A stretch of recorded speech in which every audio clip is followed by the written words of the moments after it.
Welcome to this week's Stitch of the Week. We are going to be working what's called the almond tiles, and the pattern comes from Melissa Liepman's Indispensable Stitch Collection for Crocheters, and it is available on page 130 of her book. I am going to be working this in, I have this in two basic plain, but for this pattern I'm going to be using a variegated as my main color and a solid as my accent color. So this particular pattern calls for multiples of 14 plus 13. So when you are making your beginning chain needs to have multiples of 14 to begin with. So in order to make a fairly normal sized dishcloth, I decided to go with 28 stitches. So that would be 14 times 2.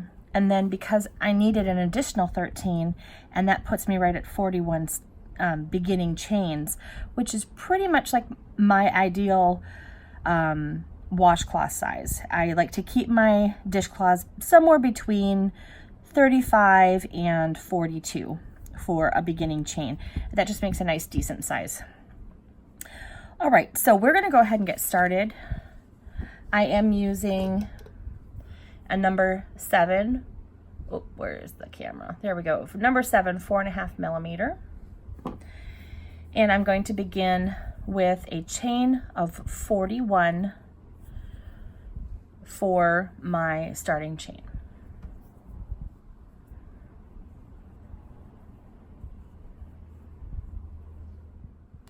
Okay, I have my beginning chain of 41 started, and now we're going to start in the second chain from the hook, and we're going to single crochet in each of the chains across.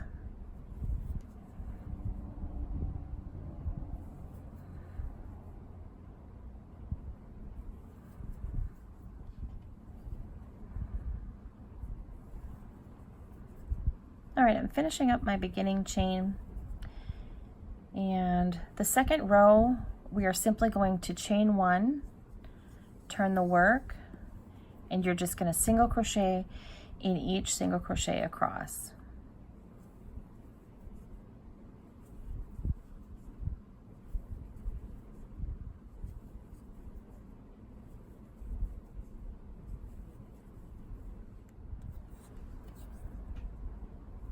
Okay, I'm finishing up the last 3 on row 2.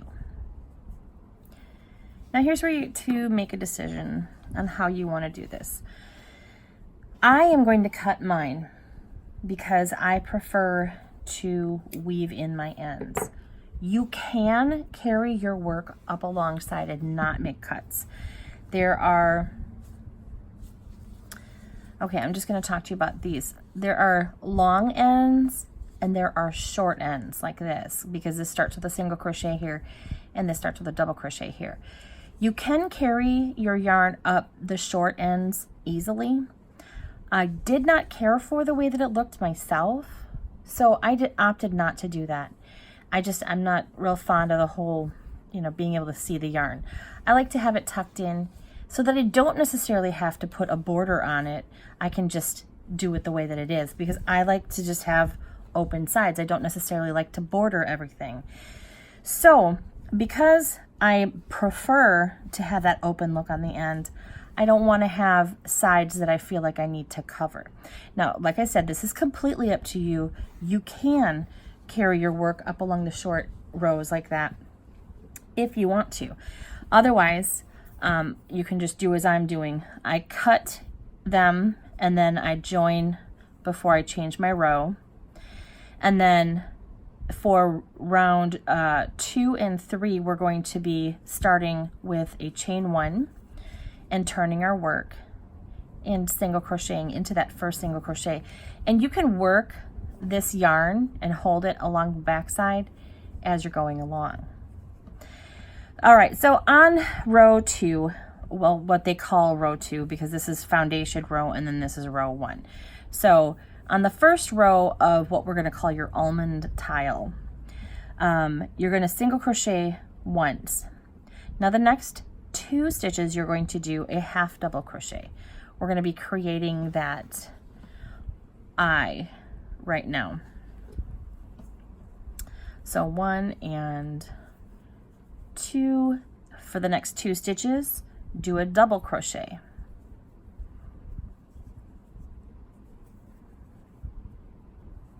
And the next 2 stitches, do a treble crochet.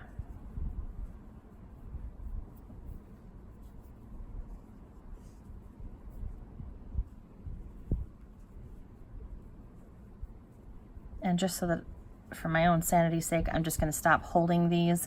I'll go back once I'm done and I'll just tuck them back the opposite direction to secure them. All right, so now we've reached the top of the eye portion. We're going to start working back down, and we're going to do 2 double crochets, 2 half double crochets,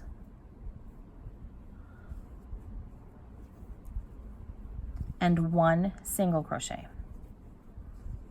Okay, so that's 1 whole almond or eye, however you want to put it. Then chain 2, skip 2, and single crochet in the next. So we're going to work that same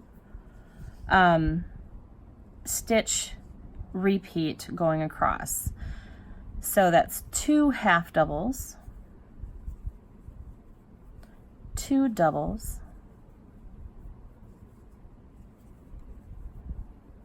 2 trebles,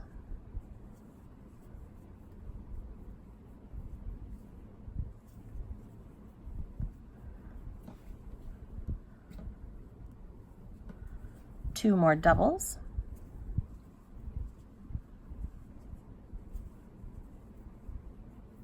two halves, and a single, and chain 2. And we're going to do that whole little setup one more time. Skip these 2, single in the next, half double in 2, double in 2,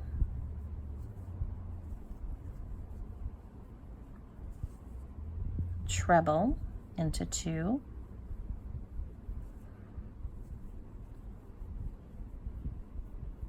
double into,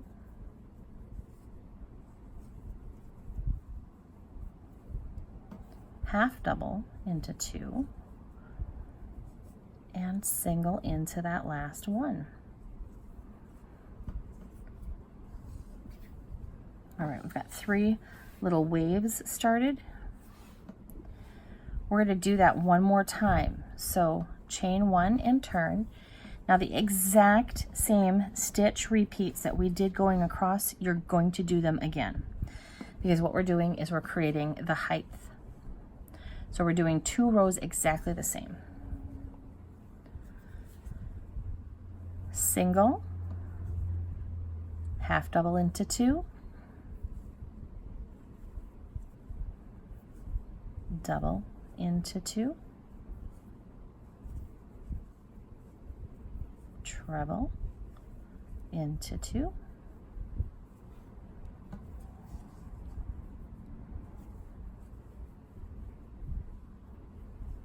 double 2 times, half double,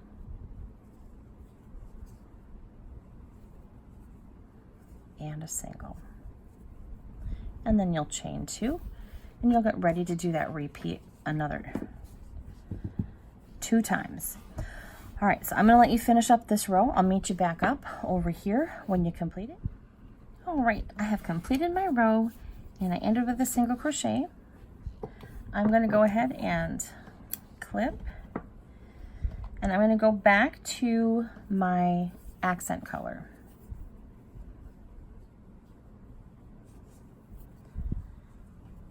And I'm going to chain 1 and turn.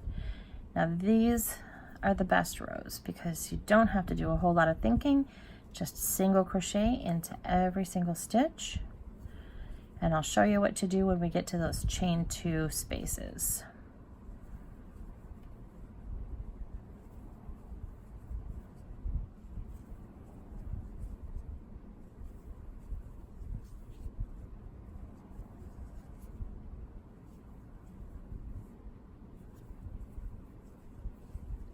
All right, now I've come to my first chain 2 space.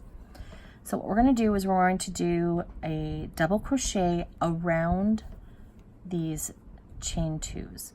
So go ahead and yarn over like you're going to do a double crochet. Go into the space all the way down there and going around the actual chain 2s. Pull it up a little bit so that you get that kind of elongated stitch there, and finish off your double crochet. Let's do that one more time. Into that stitch, pull it up a little bit, and pull through. Now go ahead and continue your double crochets like usual, but this is the look you're going to get on the front side. All right, single crochet in every single stitch.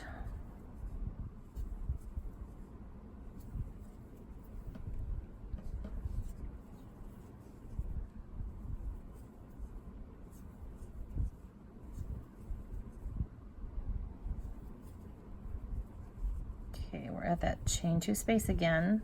So yarn over, go into that loop, or I should say single crochet, pull up, and do that again. Just practice it until you feel like you've got a decent tension there. And single crochet in the remaining stitches.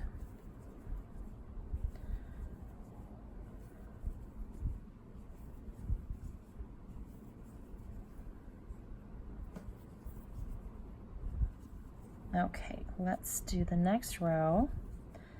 This one's actually this one's the very best row out of all of them because you don't even have to think at all. Just go ahead and single crochet into every single stitch.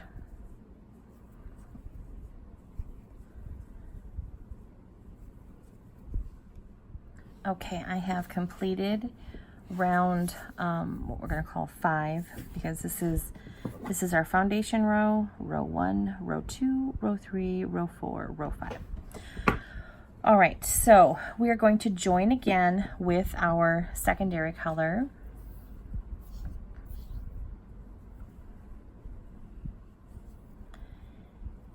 And this time I'm going to chain 3 and turn my work. Forgot to cut my yellow.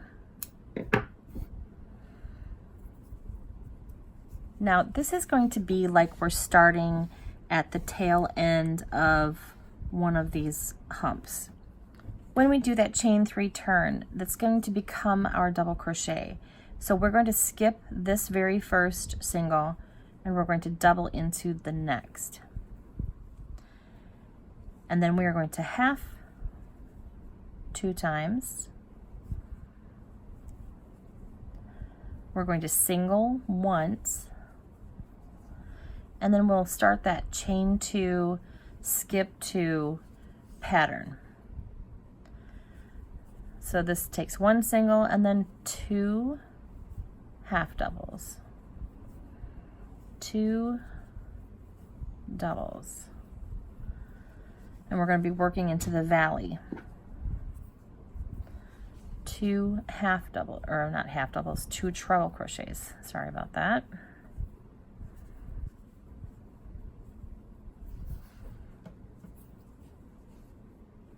Two doubles,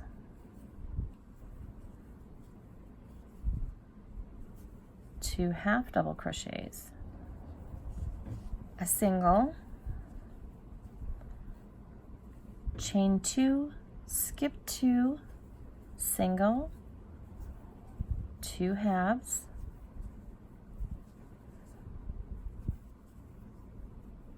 two doubles, 2 trebles,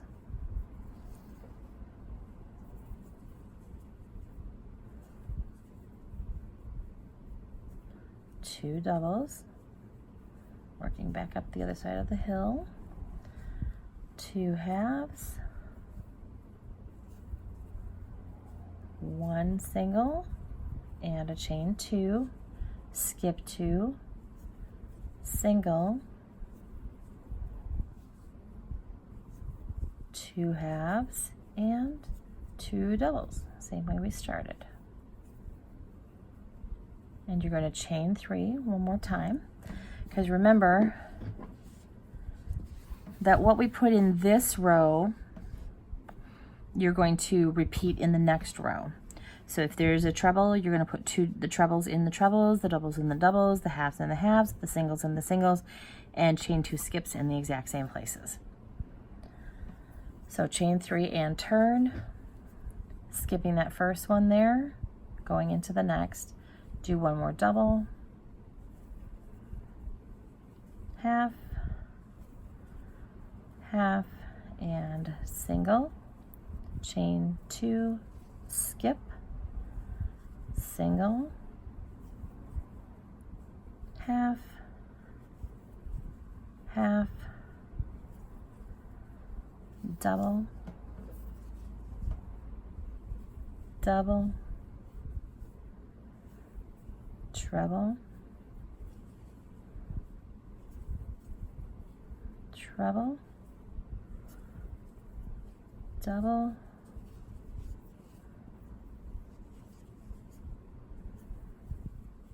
double, half,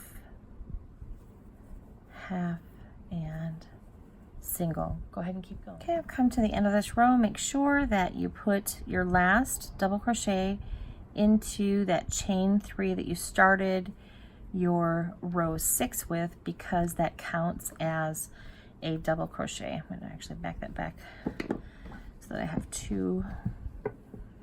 And then we're going to go ahead and I'm going to trim, and then I'm going to join with my accent color again.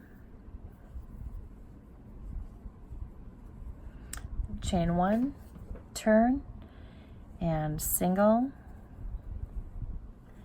into each of the stitches.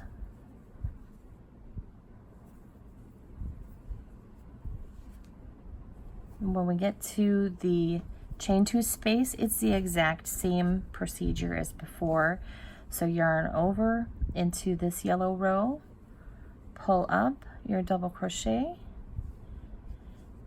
It's kind of an elongated double crochet around the chain 2s. Now this is going to be treated exactly the same as you go across. When you get to your chain 2 spaces, you're going to do these elongated double crochets, and then you're also going to do 1 more row of just single crochets going across. I love this pattern because it is an instant gratification pattern. You don't have to do a whole lot of work before you start to see progress, and it's a beautiful pattern. You can use it. I recommend, if you're going to use variegated, that you use at least 1 solid color so that you can set off your variegated and make it stand out. If you're going to use straight plain colors, pick 2 dynamic colors that are going to really bounce off of each other. I really love this way this pattern works out, because it is so simple, yet it's so dynamic, and you can really do a lot of really great things with this. I think a blanket in this would be great. Pillowcases again would be just perfect in this. I can't wait to see what you guys do with this.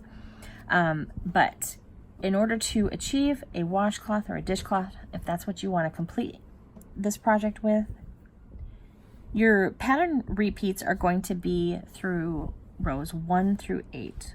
This is your foundation here. So 1 is going to start here. This is 2, 3, 4, 5, 6, 7, and 8. So basically between this top dark blue and this top dark blue.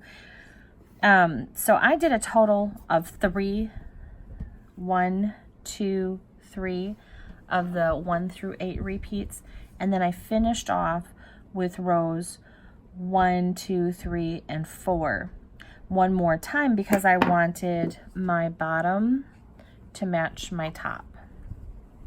And then just to complete it off, I turned and did 1 more row of single crochet, just like you're used to doing at the top of this area. So this pattern has a total of 30 rows that I have done from top to bottom. And all I did on my edges is I just tucked in my ends so that they were hidden.